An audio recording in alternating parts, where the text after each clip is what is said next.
Muling nakabawi at nakabalik ang kapamilya teleseryeng Lavender Fields sa top 10 TV show ng Netflix Philippines.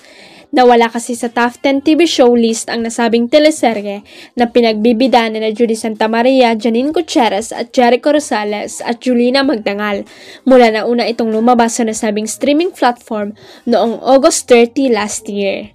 Sa kabila ng napakaraming bigating TV show mula sa South Korea, USA, UK, China at Thailand, ay tumanggal nga ng mahigit 120 days ang Lavender Fields bago ito nawala sa nasabing list.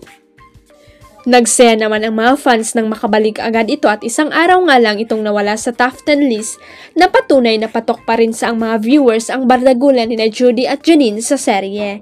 Gets naman din ng fans ang saglit na pagkawala ng serye sa list dahil nawala ito sa araw na wala itong bagong episode sa Netflix at dahil na rin sa daming bagong series na lumabas sa kakatapos lamang na holiday season at gayon din sa pagsisimula ng taong 2025.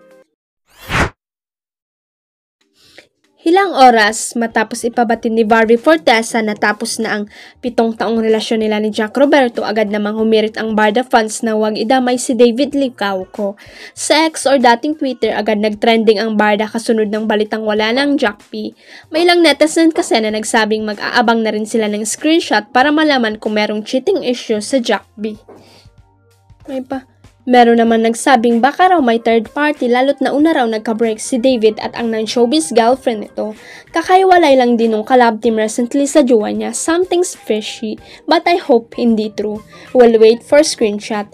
Not a fan of Barda pero parang mas bagay sila David and Barbie. Opposite kasi personality nila. Pero when it comes to goals, dreams, parang pareho sila. Si David alam ko may businesses siya. Ang prayers ko lang ay wag maging Maris and Anthony 2.0 ang Barda. Ilang Barda fans tuloy agad nag-alala para kay David. Ready to defend our beloved love team dahil wala naman silang ginawang masama. Wag sanang idamay si D who has always been a gentleman. Huwag kalimutang i-click ang subscribe button at i-ring ang notification bell para sa latest at legit chika updates.